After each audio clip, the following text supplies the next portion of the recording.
चलिए घोषणा पत्रों से आगे बढ़ते हैं, क्योंकि ये चुनाव भविष्य में प्रदेश को क्या मिलने वाला है, उन मुद्दों पर कम और बीते 5 सालों में क्या किया गया, क्या नहीं किया गया, इस पर ज्यादा लड़ा जा रहा है। साथ ही जाति, धर्म और समाज को आधार बनाया जा चुका है। ऐसे में बीजेपी के चाणक्य राजस्थान की धरा पर आते हैं और उन सीटों पर फोकस करते हैं जहां मोदी लहर में भी बीजेपी का कमल नहीं खिल पाया था, यानी जहां बीजेपी हार गई थी, जहां जीतने की रणनीति के तहत चाणक्य ने सियासी चक्रव्यूह की रचना की है।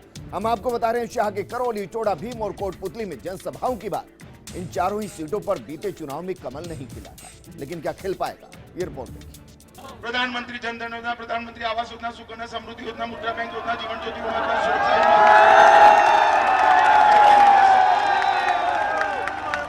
अरे भैया अभी तो 7 ही हुए हैं, 7 में आप थक गए, मोदी जी नहीं थके हैं।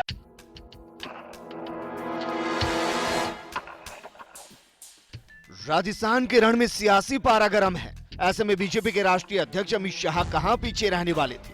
शाह ने राजस्थान की चुनावी सभाओं में मोदी सरकार की योजनाओं को जमकर भुनाया। शाह ने मंत्रोच्चार के अंदाज में योजनाओं के नाम बोले। अमित शाह ने करौली में चुनावी सभा को संबोधित करते हुए फिर से कांग्रेस पर जमकर प्रहार किया। शाह ने कहा कि हमसे राहुल को सवाल पूछने का हक नहीं है। पायलट और गहलोत बताए कि आपने सत्ता में रहते हुए प्रदेश के लिए क्या किया। शाह ने टोडा भीम विधानसभा क्षेत्र के नादोती में भी जनसभा को संबोधित किया। बीकानेर में कांग्रेस के एक प्रत्याशी का पर्चा डालने की प्रक्रिया चल रही थी। साथ में कार्यकर्ता खड़ा होगा, उसने कहा भारत माता की, अभी तो पूरा बोले उसके पहले इसके मुंह पर हाथ रख दिया। प्रत्याशी ने साइड में बुलाया और कान में कुछ कहा, बाद में वो एकदम गंभीर हो गए और बोला सोनिया गांधी की जय।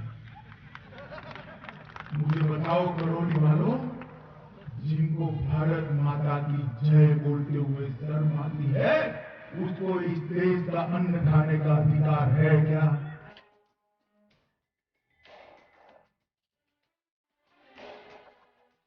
शाह ने कहा कि राहुल को हमसे सवाल पूछने का हक नहीं है। पायलट गहलोत बताएं कि आपने सत्ता में रहते हुए प्रदेश के लिए क्या किया। कांग्रेस ने राज्य को महज 1.9 लाख करोड़ रुपए दिए थे। मोदी सरकार ने प्रदेश को 2.63 लाख करोड़ रुपए दिए हैं। पूर्व पीएम मनमोहन सिंह पर शाह ने बोला हमला। मौनी बाबा के समय देश असुरक्षित रहा। हमने सर्जिकल स्ट्राइक कर पाक को सबक सिखाया। मोदी ने दुनिया में देश का गौरव बढ़ाया। हम असम में एनआरसी लागू कर रहे हैं। 40 लाख घुसपैठियों को खदेड़ रहे हैं।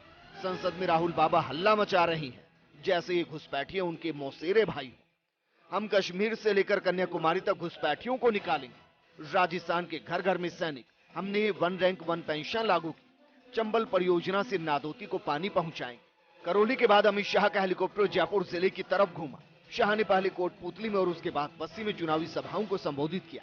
अमित शाह ने कोटपुतली में भी चुनावी सभा को संबोधित किया। इस दौरान शाह ने पायलट और यूपीए सरकार को निशाने पर दिया। आदिवासियों के लिए अटल जी ने अलग मंत्रालय बनाया। भामाशाह, स्वास्थ्य, उज्ज्वला, अन्नपूर्णा, किसान का लोन माफ, ऐसे कामों को सरकार ने किया। एससी बच्चों के लिए एकलव्य छात्रावास खोलने का काम किया। मोदी सरकार ने देश को सुरक्षित करने का काम किया।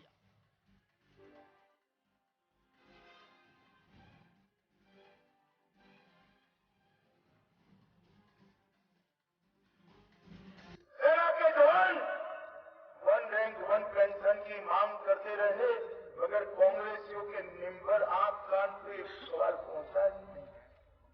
मोदी जी की सरकार बना दी आप लोगों ने, हमारे सांसद महोदय को जिताकर भेज दिया।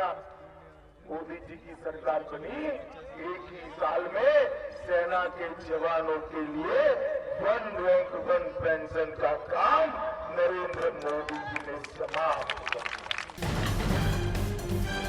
कोटपुतली में केंद्रीय मंत्री राज्यवर्धन सिंह राठौड़ ने भी चुनावी सभा को संबोधित किया और कांग्रेस पर जमकर निशाना साधा।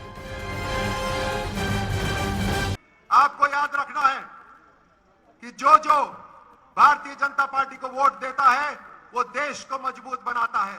अगर एक वोट पूरे देश के अंदर भ्रष्टाचार को खत्म करता है तो मेरा वोट भाजपा को।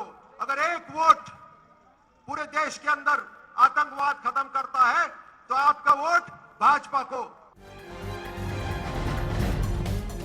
करौली और जयपुर जिले में अमित शाह चुनाव से पहले माहौल बना गए। ऐसे में अब देखना होगा कि बीजेपी इस माहौल को वोट में तब्दील करने में कितनी कामयाब होती है। Bureau report, first India news, Jaipur.